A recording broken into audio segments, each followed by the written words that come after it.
Sa ngalan ng Ama, ng Anak at ng Espiritu Santo, Amen. sumainyo ang Panginoon. At sumayo rin.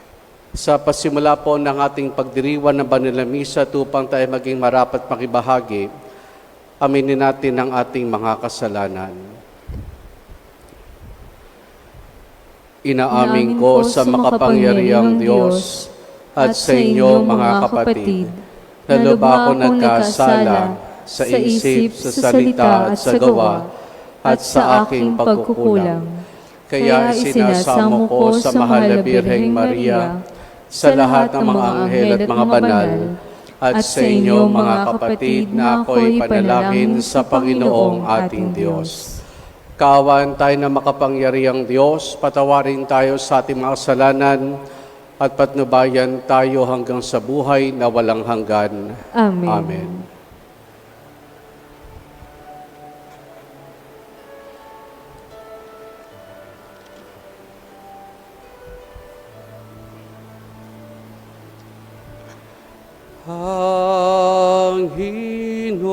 Panginoon, kaawaan mo kami.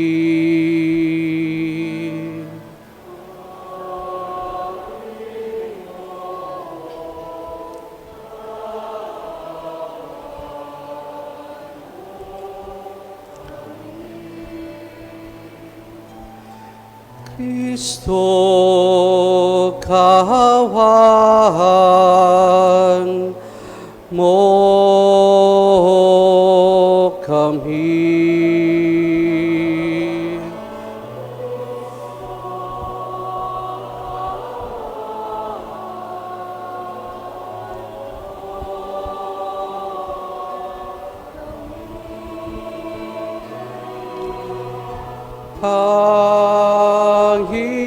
Panginoon, kaawaan mo kami. Panginoon, kaawaan mo kami. Manalangin tayo. Ama naming makapangyarihan, ikaw ang may gawa ng tanang umiiral at ang nagtakda sa batas ng paggawa para sa sangkatauhan. Ipagkaloob mo, pakundangan sa pagkuliran at pagdalangin ni San Jose, na maganap namin ang mga gawaing iyong iniatas at makamtan namin ang gantimpala na iyong ipinangako sa pamamagitan ni Jesus, kasama ng Espiritu Santo magpa sa walang hanggan. Amen.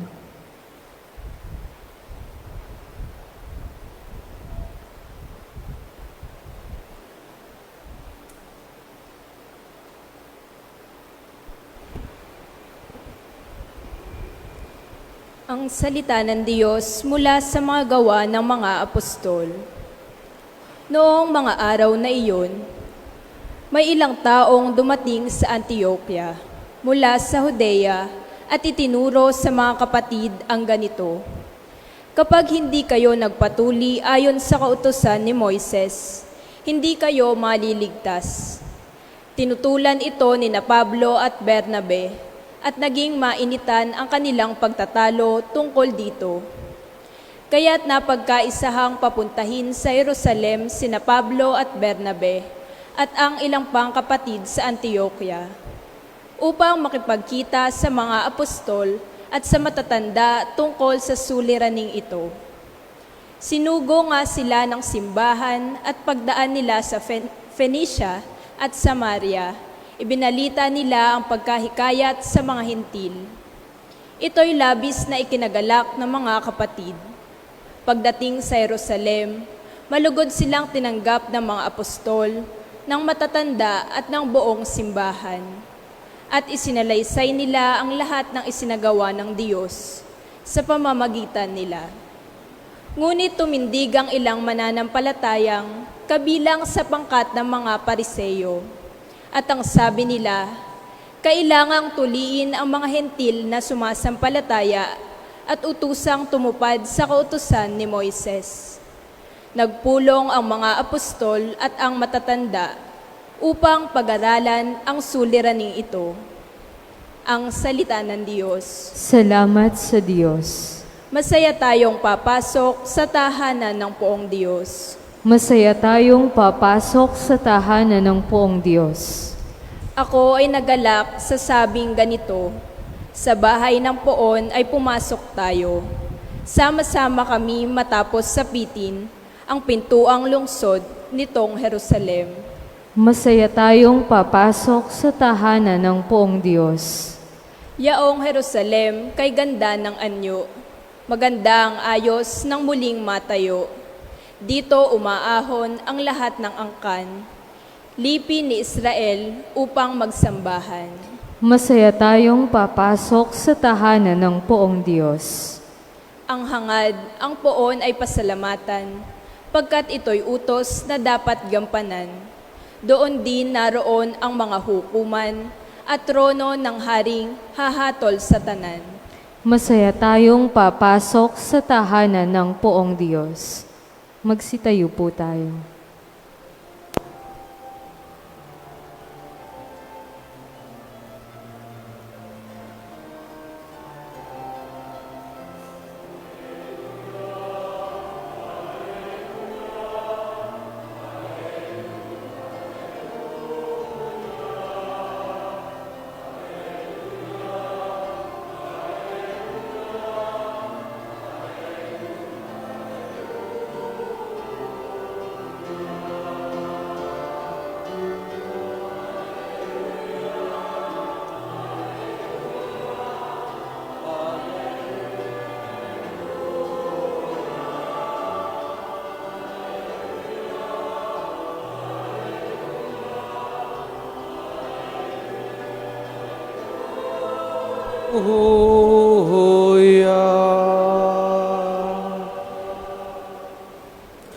Sumainyo ang Panginoon. At sumayo rin. Ang mabuting balita ng Panginoon ayon kay San Mateo.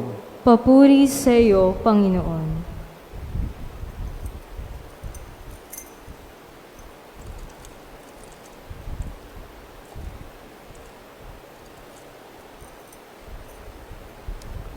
Noong panahong iyon, umuwi si Jesus sa kanyang bayan at nagturo sa kanilang sinagoga. Nagtaka ang mga nakarinig sa kanya, sabi nila, saan kumuha ng karunungan ang taong ito? Paano siya nakagagawa ng kababalaghan? Hindi ba itong anak ng karpintero? Hindi ba si Maria ang kanyang ina?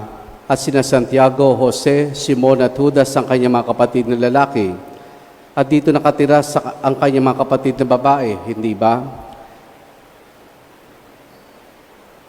Saan niya natutunan ang lahat ng ito? At ayaw nilang kilalin siya, kaya sinabi ni Jesus sa kanila, ang propeta ay iginagalang kahit saan, liban sa kanyang sariling bayan at sa kanyang sariling sambahayan. At dahil sa di nila pagsampalataya, hindi siya gumawa roon na maraming kababalaghan. Ang mabuting balita ng Panginoon. Pinupuri ka namin, Panginoong Hesukristo. Sa pagsisimula po ng pagdiriwang natin ng Pasko ng pagkabuhay ng Panginoon, binanggit natin minsan sa ating pagninilay na we are the Easter people. Tayo, ang simbahan ay nabuo, nahubog sa pamamagitan ng pananampalataya sa muling pagkabuhay. At ito yung patuloy nating ipinapahayag sa bawat pagdiriwang ng banal na Eucharistia. At ang paanyaya sa atin dito ng Panginoon ay patuloy tayong makibahagi sa gawain ng pagliligtas. Sa ating pong unang pagbasa mula po sa mga gawa ng mga apostol ay nagkaroon ng isang mabigat na pagtatalo. Ang grupo nina San Pablo, Bernabe at gayon din ng mga Pariseo. At ano yung naging pagtatalo nila? Tungkol sa mga Hentil na naging Kristiyano. Tungkol sa mga Hentil na nagsimulang sumampalataya sa ating Panginoon. Ang sabi po kasi ng mga Pariseo, kinakailangan ang mga Hentil na sumampalataya ay sumunod sa kautusan ni Moises at gayon din kinakailangan nilang magpatuli. kinakailangan nilang magpatuli para sa gayon ay maligtas sila. At ito yung mahigpit na tinutulan ni San Pablo at Bernabe. Kasi lumalabas para bagang napapawalang bisa yung pag-aalay ni Jesus sa kanyang buhay at gayon din ang kanyang kamatay at muling pagkabuhay para sa kaligtasan ng lahat kung hindi magpapatuli ang mga hentil. Para bagang yung pagtutuli ang magiging daan patungo sa kanilang kaligtasan. Kaya ito'y mahigpit na tinutulan ni San Pablo at ni Bernabe. Kasi para sa kanila, sapat na yung ginawa ng Panginoon para sa kaligtasan ng lahat ng tao. Sapat na ang ginawang pag-aalay ni Jesus ng kanyang buhay para sa ating kaligtasan. At kaakibat naman nito ay ang ating pananalig sa katotohanan ito ng ating pananampalataya. Naligtas na tayo ng Panginoon at ang kaganapan ng pagliligtas ay mangyayari sa muling pagbabalik ni Jesus kung kaya't ang gawain ng pagliligtas ay patuloy na nagaganap sa buhay ng bawat isa sa atin. Alalaong bagay, ang bawat isa sa atin ay kumikilala na meron tayo malagang gampanin para sa gawain ng pagliligtas. Si Maria naman, ehemplo ng bawat isa sa atin. Ehemplo ng pagsunod, ehemplo ng pagtitiwala ng lubusan sa pamamaraan at pagkilos ng Diyos. Pero sa pagkakataong ito, bilang pakikibahagi sa gawain ng kaligtasan, malas kong sinasabi kapag ka Flores de Mayo, tumbasan natin ng kabutihan ang bawat bulaklak na ihahandog natin sa mahal na ina. Tumbasan natin ng gawang kabutihan ang bawat bulaklak na ihahandog natin sa mahal na Birhen Maria. Yung gawang kabutihan ang siyang parating ipinapaalala sa atin ng ating Panginoon sa pamamagitan ng simbahan. Maging mabuti, gumawa ng kabutihan. At ito yung ihandog natin, hindi lamang sa mahal na Birhen Maria, bagkus sa kanyang minamahal na anak na si Jesus. Sa anumang gawain natin, mangibabaw sana parati ang kabutihan at ang pagiging mabuti ng bawat isa sa atin dahil ito'y pamamaraan natin ng pakikisa at pakikibahagi sa gawain ng kaligtasan. Amen.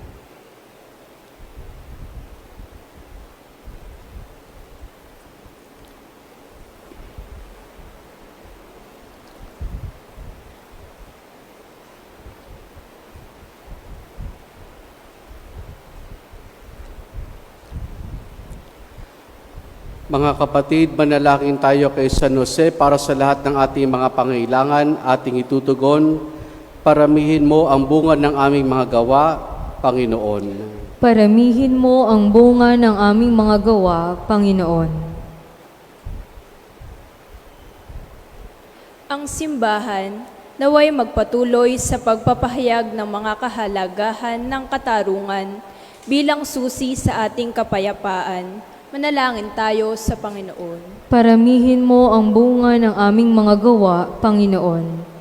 Ang mga pinuno ng pamahalaan at mga ekonomista naway magsikap para sa makatarungang pamamahagi ng mga yaman at magtaguyod ng dangal ng lahat ng tao. Manalangin tayo sa Panginoon. Paramihin mo ang bunga ng aming mga gawa, Panginoon. Ang mga negosyante naway gamitin ang kanilang mga pangkabuhayang interes para sa paglilingkod sa lahat. Manalangin tayo sa Panginoon. Paramihin mo ang bunga ng aming mga gawa, Panginoon. Ang mga dukha at mga walang hanap buhay naway makatagpo ng marangal na paraan ng ikabubuhay. Manalangin tayo sa Panginoon. Paramihin mo ang bunga ng aming mga gawa, Panginoon. Ang mga yumaong naghirap sa paggawa noong sila'y nabubuhay pa dito sa lupa, naway makatanggap ng kanilang gantimpala sa kabilang buhay. Manalangin tayo sa Panginoon. Paramihin mo ang bunga ng aming mga gawa, Panginoon. Ama ng aming manunubos, sa pagsasama ng aming mga panalangin at sa pamamagitan ni San Jose, tulungan mo kaming makita sa aming mga pagkilos ang dangal ng paggawa sa hinihiling namin to sa pamamagitan ni Jesus na aming Panginoon. Amen. Amen. Ngayon po ay ating gaganapin ang pag-aalay ng bulaklak sa Nuestra Señora de las Flores.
Pag-aalay.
Manalangin kayo mga kapatid upang ang paghahain natin ay kalugdan ng Diyos amang makapangyarihan. Tanggapin nawa ng Panginoon itong paghahain sa iyong mga kamay, sa kapurihan niya at karangalan sa ating kapakinabangan at sa buong sambayanan niyang banal. Ama naming lumikha, ikaw ang pinagmulan ng tanang kagandahang loob. Tunghayan mo ang aming mga alay na inihahain. Ngayong si San Jose ay ginugunita namin para mo ng awang pagbigyan ng aming kahilingang kami naway itaguy at tulungan na mga handog na aming iniaalay kasama ng Espiritu Santo magpasawalang hanggan. Amen. Sumainyo ang Panginoon. At sumayo rin. Taas sa Diyos sa inyong puso at diwa. Itinaas na namin sa Panginoon. Pasalamatan natin ang Panginoong ating Diyos. Marapat na siya'y pasalamatan. Ama naming makapangyarihan, tunay nga marapat na ikaw ay aming pasalamatan ngayong aming ginugrita si San Jose, ang patron ng mga manggagawa. Niloob mong magpakasal kay Mariang Birheng Mahal, si San Jose maasahan sa pananagutan upang may amang lumingap sa angkang kinabibilangan ng iyong anak. Sa kapangyarihan ng Espiritong Banal, isilang ni Mariang anak mong minamahal at para sa kanila si San Jose naghanap buhay.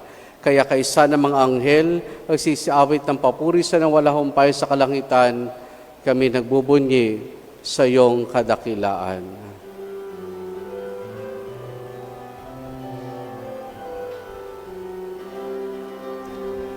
Santo, Santo, Santo,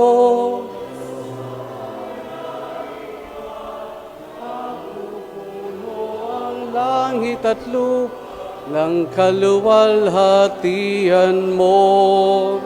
Hosana, Hosana, Hosana, Hosana, Hosana, sa kahitasan. Pinagpala ang naparirito sa ngalan ng Panginoon. Hosana, Hosana, Hosana.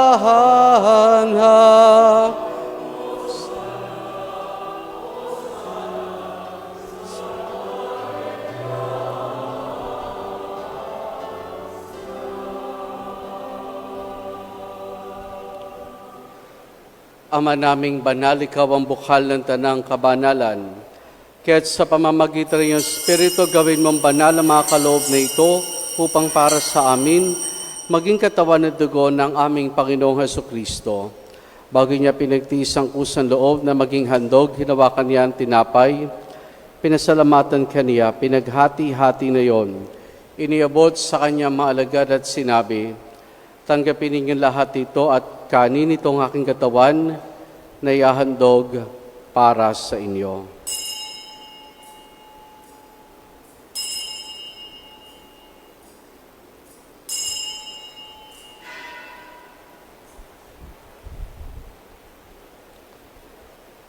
Gayun din naman nung matapos ang hapunan, hilawakan niya ang kalis.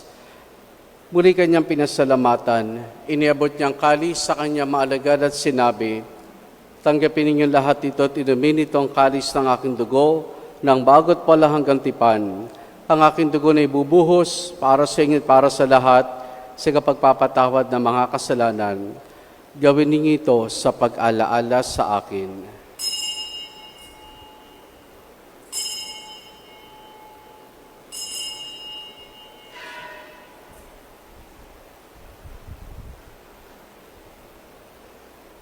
Ang misteryo ng ating pananampalataya.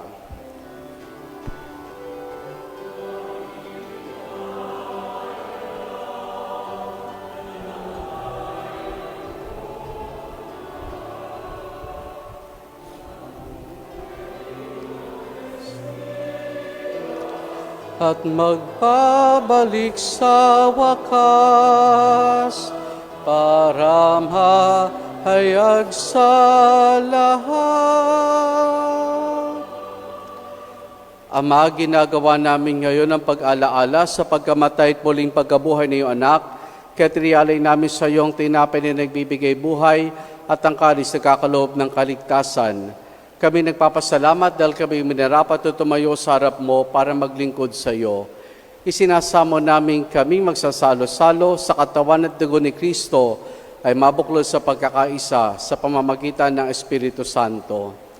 Ama, lingapin mo ang simbahan laganap sa buong daigdig, puspusin mo kami sa pag-ibig kesa ni Leo naming Santo Papa at ideni sa aming obispo at ng tanang kaparian. Alalahanin mo rin mga kapatid naming nahimlay na may pag-asang sila'y muling mabubuhay, gayon din na lahat ng mga pumanaw at mga kaluluwa sa purgatorio. Kaawan mo sa patuloyin sa iyong kaliwanagan. Kaawaan mo at pagindapati kaming lahat na makasalo sa iyong buhay na walang wakas. Kaisa ng mahal na Birheng Maria na Ina ng Diyos, ang kanyang kabiyak ng puso si San Jose, kaisa ng mga apostol ni San Juan Bautista at ang lahat ng mga banal, hanamoy dito sa daigdig ng kalugod-lugod sa iyo, may pagdiwanawa namin ang pagkupuri sa kararangal mo sa pamamagitan ng iyong anak na aming Panginoong Heso Kristo. Sa pamamagitan ni Kristo, kasama niya at sa Kanya, ang lahat ng parangal papuri sa iyo, Diyos amang makapangyarihan, kasama ng Espiritu Santo, magpasa walang hanggan.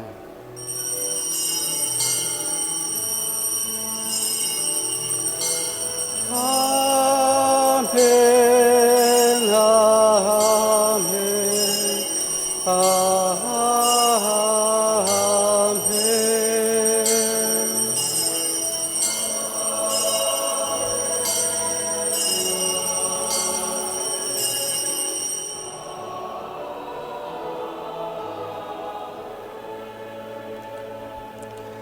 Sa tagubiling man nakagagaling na utos sa turo ni Jesus na Panginoon natin na Diyos, ipahayag natin ang lakas loob.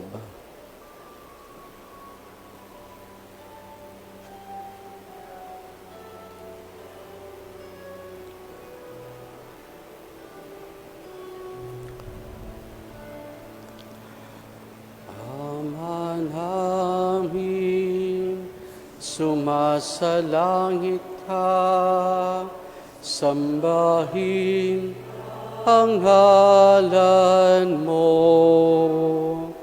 mapasa amin ang kaharian mo, sundin ang loob mo, dito sa lupa para nang sa langit, bigyan mo po kami ngayon ng aming kakanin sa araw-araw at patawarin mo kami sa aming mga sala, para nang papatawad na sa nagkakasala sa amin. Mo kaming ipahintulot sa tukso, at yadya mo kami sa lahat na masama. Hinihiling namin kay Media sa lahat ng masama, pagkalooban ng kapayapaan, araw-araw iligtas sa kasalanan, at ilayos lahat ng kapahamakan, samantalang aming masayang pinananabikan ang dakilang araw ng pagkapahayag ng tagapagligtas naming si Jesu Kristo. Sapagkat iyo ang kaharian, kapangyarihan at kapurihan, ngayon at magpakailanman.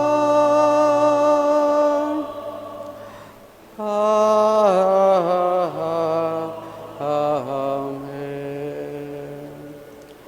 Panginoong Jesucristo, sinabi mo sa mga apostol, kapayapaan ang iniwan ko sa inyo, ang aking kapayapaan ibinibigay ko sa inyo. Tunghayan mong aming pananampalataya at huwag ang aming mga pagkakasala.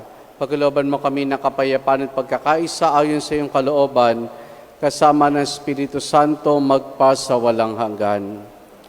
Ang kapayapaan ng Panginoon ay lagi nawang sumainyo. At sumayo rin. Mga kapatid, maghangad at magbahagi tayo ng kapayapaan ni Jesus sa isa't isa.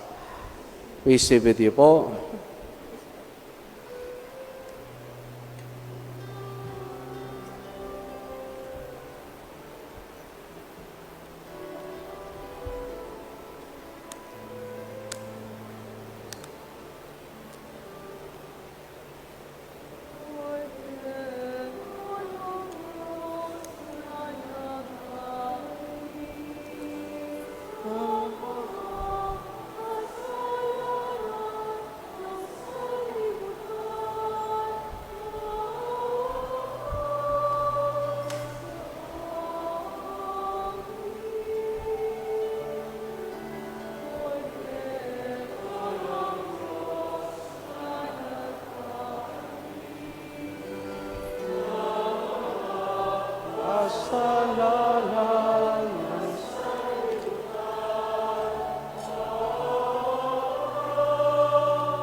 Na naghahalis ng mga kasalanan ng sanlibutan.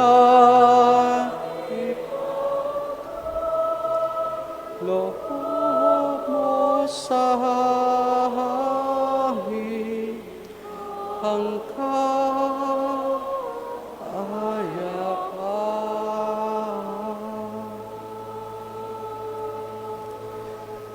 Narito si Jesus, ang kordero ng Diyos. Siya nag-aali sa mga kasalanan ng sanlibutan. Mapalad ang mga inaaniyahan niya makiisa sa kanyang banal na piging. Panginoon, hindi ako karapat-dapat na magpatuloy sa iyo, ngunit sa isang salita mo lamang ay gagaling na ako.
Mayo't maglingkod sa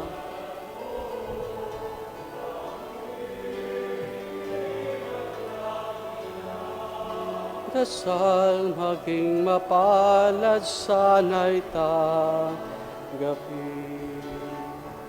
Tanging pangarap ko sana'y bigyang dahal.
Manalangin tayo.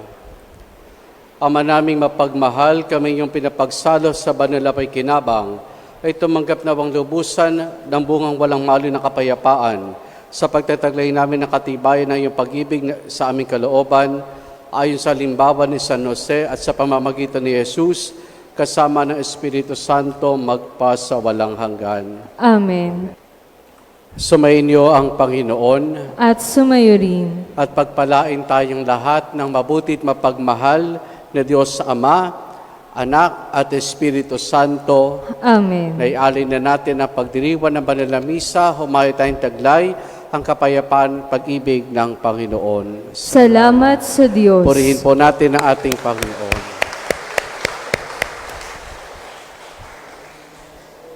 La Celi Leta.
O Diyos, sa pamamagitan ng muling pagkabuhay ng iyong anak na si Jesus, Panginoon namin, pinarapat mong paligayahin ang mundo.